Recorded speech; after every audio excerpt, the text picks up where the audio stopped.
Welcome to the Limelight podcast, where authors, entrepreneurs, and thought leaders step forward to share their ideas, stories, and strategies. I'm Clarissa Burt, inviting you into thoughtful dialogue, refined insight, and an esteemed way of living.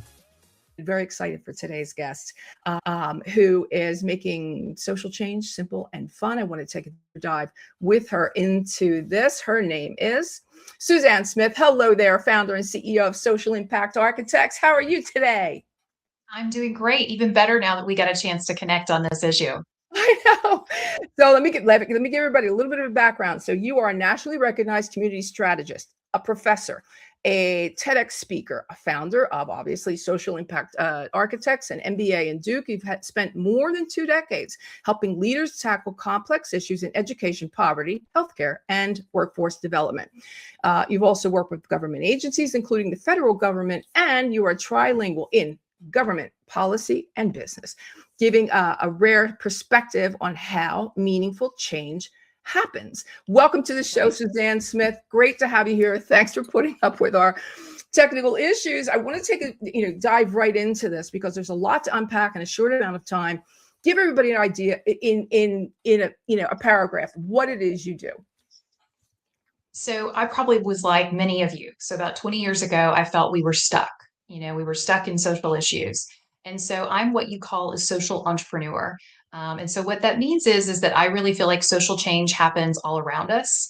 And it is really the opportunity for us to come together. So when you mention trilingual, it means that we need the government to step up, we need nonprofits to fill the gap, and we need business to be all in on creating large scale social change. And so social entrepreneurs are kind of not part of any one of those groups, but we're working to try to bring all those groups together to create large scale social change. I know that you had used as an example, Goodwill, Girl Scout cookies, for example. How is it that they are moving the needle forward in the area of social change?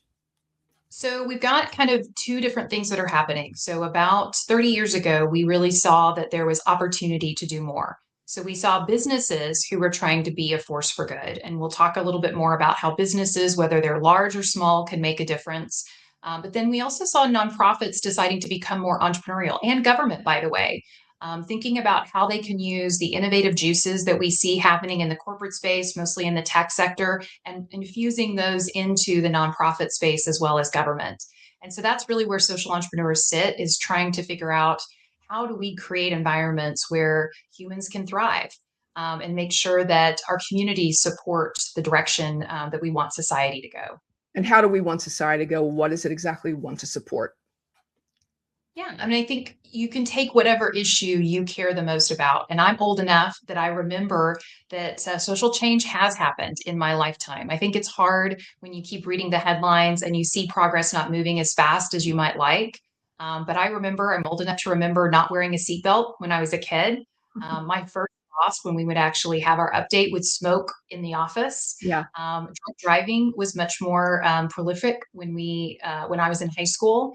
And so we have taken on social issues really successfully in the United States and globally. And we really have taken those lessons and actually now applied them in other sectors: education, poverty, the environment. And so I'm really here to tell people that it is possible. And certainly there are ways that even as an everyday individual, you can actually plug yourself into social change. Let me touch on a pain point for a second, and that is that nonprofits behaving badly. So you're saying trust is at an all-time low, and even for nonprofits, and then people, they just don't believe anymore. So what say you? I think right now it's all people behaving badly in a lot of ways. I think we came out of the COVID cocoon in many ways, and we kind of forgot how to be around other people. And so as we came out of that, I think not only do you see the trust level of business being down, government is down, media is down. And so as a result, nonprofits have also suffered under this. And so what's happened is people are they're less trustworthy of institutions and more trustworthy of individuals. So they'd rather give that $10 to the person on the street who may be unhoused versus that homeless shelter that is actually trying to solve for that long-term issue. Yeah. And so we've got to solve for that. I mean, the same way government needs to solve for, making sure that citizens trust our government. And so I think that this is a chronic issue. It's one of the reasons why in my blog very recently, I talked about a push towards radical accountability. Yeah. Accountability at an individual level, it's also Yeah. at a societal level. And What does so, that look like, so I think it's across Suzanne? the board. What does that look like, radical accountability? I think to me, I take it at a base level with my students where they get, do a values exercise and just knowing what your own values are. And then in the work that I do around everyday change making, I talk about just being a good citizen of the world, and I use the example all the time of like the person who uses a grocery cart and actually puts it away. That's being a good organizational citizen, and that's a level of accountability, Yeah. and then you can heighten your accountability too by saying, instead of actually throwing trash on the ground, I'm going to put it into a receptacle. And Sure. if there are two receptacles, I will then recycle.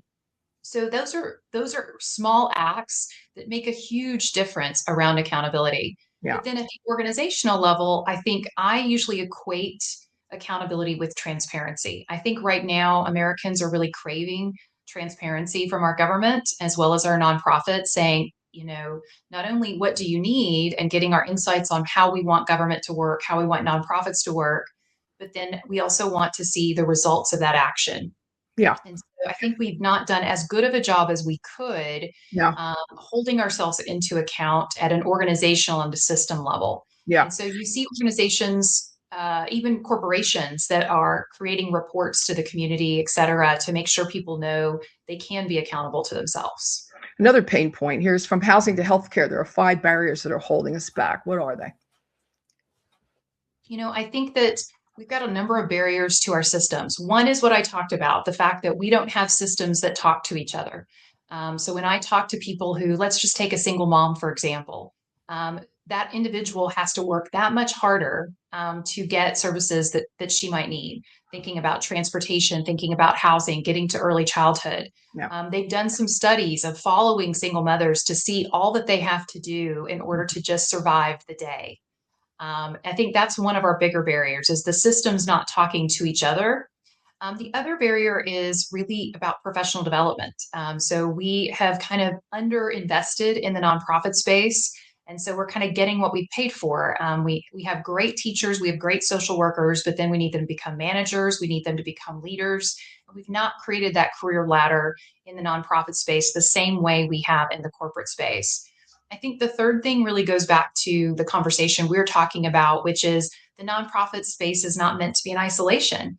In order for it to be truly successful, it has to operate in community with all of us. It's representative of what we've chosen as priorities, which means we need to volunteer and donate to those nonprofits to make sure they fully flourish. There's not enough government funding to really do all the things we need those things to do in order to create the communities that have great art museums, the communities that have homeless shelters, the communities that have the things that we feel like are important in the community. Yeah. So it is something where we need to give back as well. And I would say the final two things that kind of go into this is really, and this goes back to what you just talked about, doing good is not good PR right now. So we do see more doom scrolling that's happening out there. And so I'm really encouraging nonprofits to better tell their story, and better kind of get in the limelight, and talk about why what they're doing is so important, and then how people can be part of what they're doing. You So also giving talk about, people an opportunity to hope scroll. right. Oh, interesting. Yep. I like that. I see Uh-huh. what you did there. I see what you did there. You talk. You also talk about why celebrities should not be starting up nonprofits. Many do, and you're saying 10% get it right, 90% get it wrong, and what we can all learn from that. Well, and I'd be interested in your thoughts on this as a celebrity yourself. And so I love people with good intentions. And this is celebrities, but it is also anybody who is excited about a particular issue. But celebrities are the ones that are most noteworthy. But sometimes good intentions don't translate into making the biggest impact. And so we have a 3 Ps methodology around really helping celebrities kind of understand what their passion is, and something that is directly connected to their purpose. So maybe there was an after school program that changed Right. their trajectory. Maybe there was a music teacher that changed their trajectory, and choosing something that's personal for them, that is directly connected to their purpose. The second is persistence. So we oftentimes see celebrities scattershot and do just lots of things. Yeah. And then unfortunately, you can't be known for anything and you Yeah. can't actually go deep enough in that issue. And so, really trying to get that level of persistence is really important. Yeah. And then the last is power. So, not leveraging all their power to try to move that social issue. So, they may give a check, but that check could be actually even um, less important than their prestige. And I'll give you a classic example of that. So, Taylor Swift, who we love, she actually just wore a simple T-shirt from a aquarium in California, and of course, it had sold out. And that T-shirt became obviously iconic. And so that very smart nonprofit decided to print that T-shirt, reprint it, and then they sold that T-shirt to Right. people as the Taylor Swift T-shirt. And Yeah. so her just merely wearing a T-shirt made Yeah. a huge difference to that nonprofit and to aquariums across the country. No doubt. My philosophy was always never to open up my own nonprofit. Yes. I thought about it many times, foundations, nonprofits. It was a lot of work, I'm going to be really honest, but what I decided to do Mhm. was just to say yes to anyone that asked me to come to their events. Mhm. And no matter what it was, no matter who it was, and I'm talking when I lived in Italy, no matter where it was or who it was, Yeah. I would go. I didn't want any money to attend. I said that was one thing I didn't want. Just send me transportation and I'll be there. So that was kind of my way of giving back. The look good, feel good, be good, and then greater good philosophy of my book is Yeah. giving back, and that was my way of doing that. So just to answer the kind of Yeah. decision that I had made. Let's take it up a little bit to giving a philanthropy. Why can't I say it today? Philanthropy. Am I saying that right? Philanthropy. Oh, we Philanthropy. did it. Oh, heavens to Murgatroyd. Okay. 5 questions that every donor should be asking before giving because of I the think trust the issue, first, I think. yeah, I think first is, what is this organization's mission? What percentage of those dollars are going to the mission? And the hack is you don't want 100% to go to programs. Like you want some money to go to keeping the lights on and making sure the employees have health care and all these things that are important. Yeah. And then you also want to make sure that the impact is actually there. So you're probably familiar with the DARE program when we were growing up as kids. Well, interestingly enough, over time, they realized that it actually didn't reduce drug use, it actually increased drug use. Now, they have revamped the program since then, but you also want to ask, like, do you actually know that the impact that you're making has made a difference in the lives of those individuals and not Yeah. had an unintended Yeah. consequence associated with it? Yeah. I So also, do your just like research. every other entrepreneur, and I go to lots of pitch session, it's all in who runs the organization. Yeah.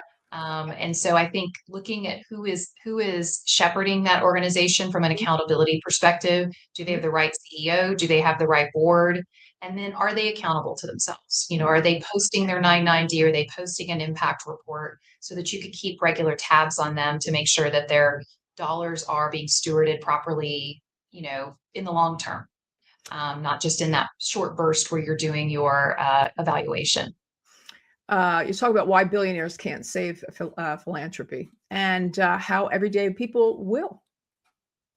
Yeah, I think there's this myth out there. I am a little bit of the resident myth buster in this space. Nonprofits can make profit, like you mentioned with Goodwill and with Girl Scouts. But I also think it's true that we get all these headlines around billionaires or celebrities who are giving money. But the truth is, that's a drop in the bucket in comparison to the average everyday American who's giving $25 here, $100 here. And so it's very important that we don't understate the value that those people have, not only in giving their money, but also in creating that army of people who are saying this is important to me in this community. Yeah. Early childhood is important, art museums are important, or whatever the case may be. Mhm. And so that power, I think, is really important to telegraph to policymakers and others who are making decisions about how to steward our dollars that we give as taxpayers. I think it's really interesting also the different ways that different generations give, right? So you're Yeah. talking about how Gen Zs and millennials are doing it one way, where boomers are doing it completely differently. Talk about that a sec. Yeah, this is a fun one. So we did some research, and I've used my class for a lot of this research with traditional baby boomer folks who, really made checkbook philanthropy like the way to do things. Which it makes total sense. You get something in the mail, you go to a gala, you write a check. Obviously, I have some students in my class who don't even have a checkbook, have never written a check before. So there's that. But I also think that back then there was less nonprofits and there was a higher degree of trust. And Yes. so as a result, you now see as Gen X has experienced the nonprofit space, they want more data. In God we trust, all others need to bring data. So Shoes. Gen Zers have kind of taken that up and said very similarly, millennials and Gen Zers of like, I need to actually see the work before I'm willing to write a check. Right. Or they'll Venmo or they'll QR code, they won't write a check. But I think they really want to see their money put to work before they're willing to really give a whole lot of money. Yeah. The interesting thing about Gen Z, a lot of people, I think, get down on younger generations. And I think they are actually volunteering at the highest rate that any generation has volunteered. So they're willing to, volunteer and activate their networks very quickly. And then their money comes after that. Yeah. And so I think this is going to be an interesting time for nonprofits to kind of switch the way they're thinking about how to engage people in the broader mission of the nonprofit. I was happy to know that there's another generation now, because the baby boomers apparently, they're like 12 years of, if not 14 years, I think it was 64 to 46 to 64. Do the math, I don't remember. So I was really happy when the advent of Generation Jones came out, and that's where I sit. I sit in Generation Jones, so I'm not a baby boomer anymore. What else could we talk about? Doom. We did that. I think we did doom scrolling, didn't we? Yeah, we did that. So go ahead and talk about any aspect of your work that I haven't asked you about yet. Yeah. So let's take the doom scrolling one, because I think that's a good one, because we kind of glossed over that, but I think it's an important one for us to recognize. And if anybody's familiar with Jonathan Haidt's work, he wrote a book about this, but he actually did an article called how in the last 10 years, Americans have become uniquely stupid. And I do think that this is something where we need to really recognize the power that technology has on us. And not just our young kids, where I know states are working to kind of take away social media, take away phones, but there is something that it does to our very Paleolithic brains. And he walks through all the data associated with it. And so I think to continue his point, I do think we've got to really think about how we consume information as human beings. And so I've already made it a policy. I don't have notifications on my phone. I don't watch the news after 8 p.m. So I have a cutoff for caffeine. I have a cutoff for news. I sleep better. It's better for me. I also try to surround myself as much as possible with things that are going good in the world, because I do believe that the algorithm is shifting in a direction where more negative is self-reinforcing. And I do think that Americans can make a different choice, and we can hope scroll and go the opposite direction, because I'm a believer, because I have seen it myself. There are more good things happening in the world. It's just good doesn't have the same PR engine and the same great algorithm. Yeah, so exactly. we could shift it if we as a community wanted to do that. As consumers, But it does take a little bit of self-restraint from forwarding that thing that is negative, or believing that thing that is negative about somebody, which may not be true, versus really doing your homework, investigation, and then focusing also on the positive things that are happening in the world. I wanted to touch upon also IQ, EQ, and SQ with you a second. Yeah. So can you, I love that. That's, it's extraordinary. I was taking a look at your website today and listening again to your videos. You also talk about, what's the question you have, that you, as a professor and a strategist, you share practical tools from your emotional intelligence Substack series. So I'd like you to talk about that. Yeah, this is one of my new favorite topics, because I think the big topic right now people are talking about is AI. And I think AI has certainly shown us that there is going to be a push towards intelligence, and it's going to slowly replace a lot of what we would conventionally call IQ, and because it's going to be able to do a lot of that for us, and certainly from a comprehension and knowledge point of view. Right.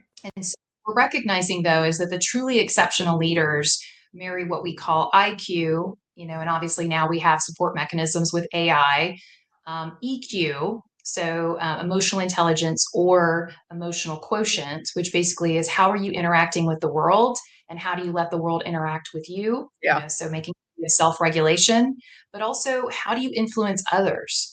How do you build your team? How do you build your executive presence? How do you interact with the world? And then this SQ, which goes back to why we want to be as multidisciplinary as possible, Yeah. and understand how everything is connected, and making sure that we kind of see where our work sits among everybody else's work, whether we're in an organization and we're one department, or we're in a family and we see the impact of families on families. So really understanding kind of how systems work together.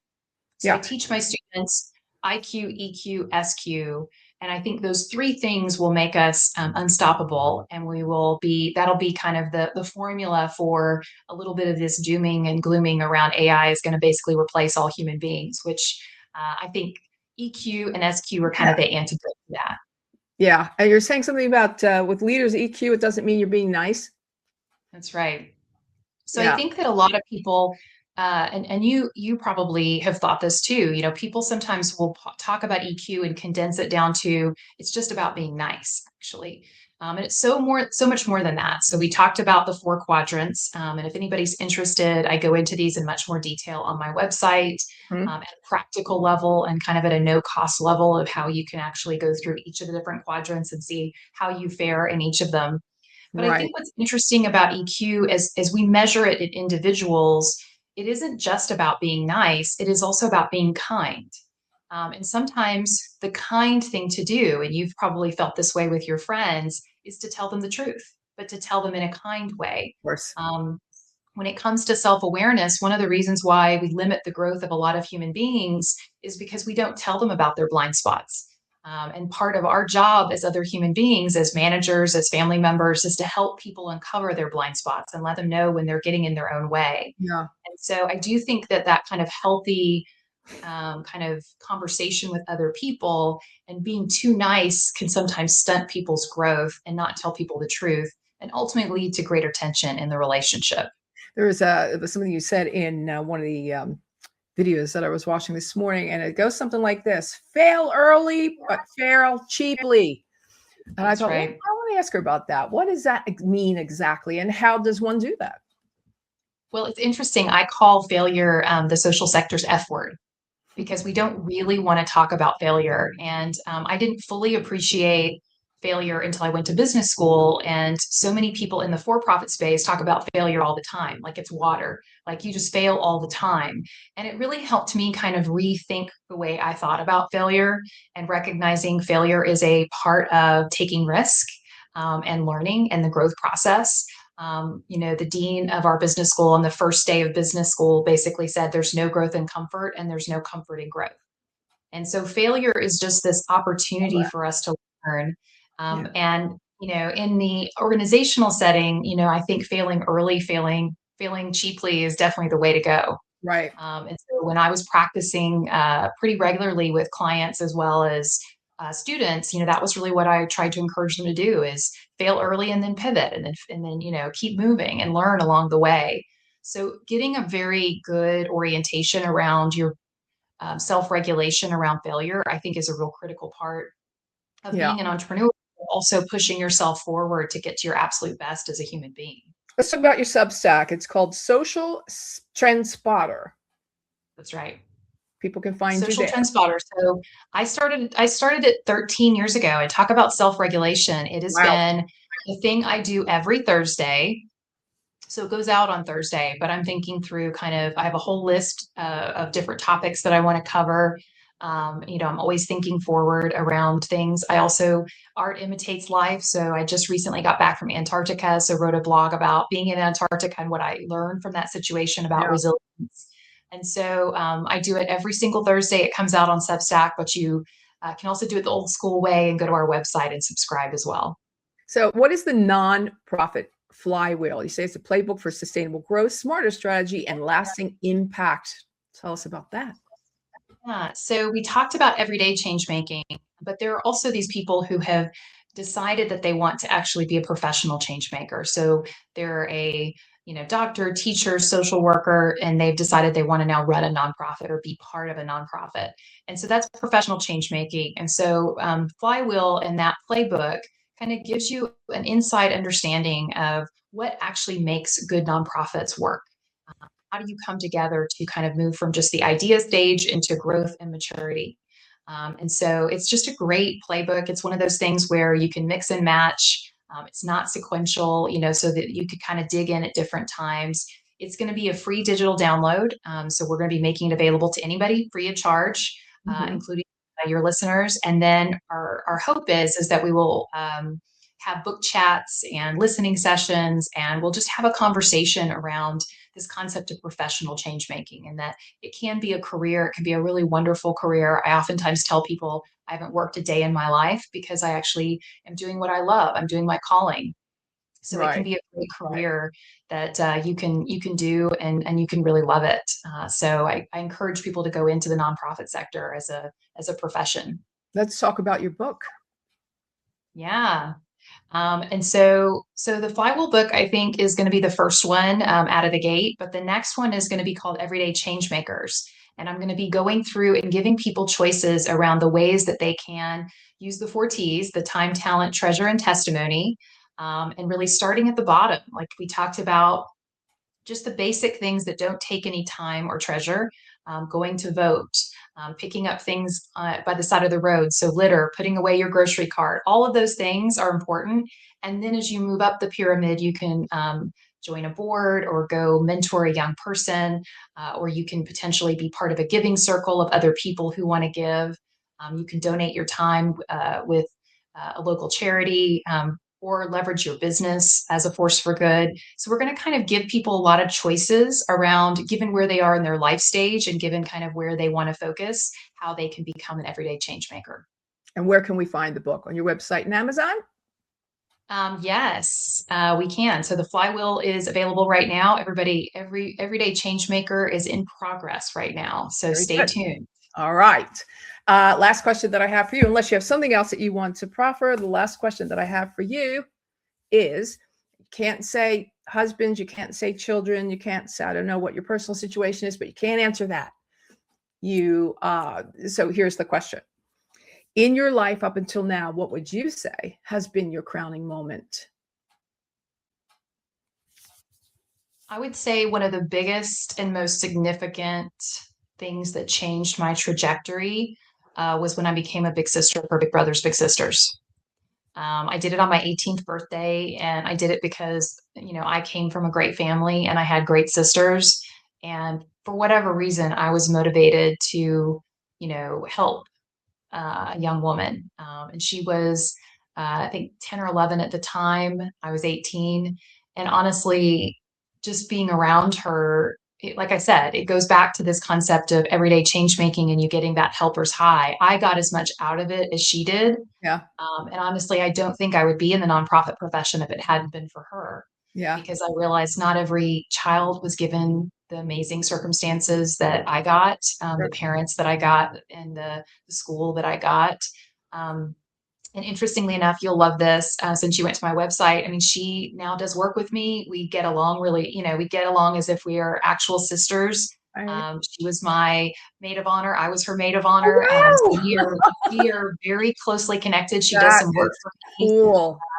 And so she works for some architects in some ways. And so honestly, it is probably the thing that I just so can't it imagine. started all of this we talk about started out at a very young age. It's just been kind of it has been your calling.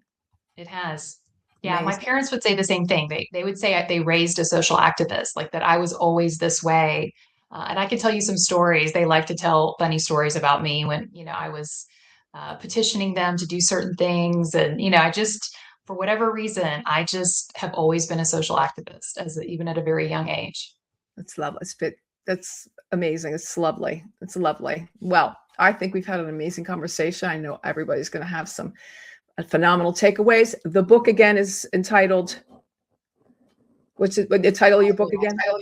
Nonprofit Flywheel. There you go. All right, everybody. That's a call to action. Everybody go get Suzanne's book. I want to thank you for your time and being with us today, and thank everybody that's been listening to us up until now. We'll see you all again very soon. Thanks for listening to this episode of the In the Limelight podcast, intelligent media for the savvy entrepreneur. You'll find my video interviews on YouTube and clarissaburt.com, and the audio version of the interviews you can get wherever you get your podcasts. Don't forget to connect with me on social, pretty much anywhere. And do stay well until we meet again in the limelight.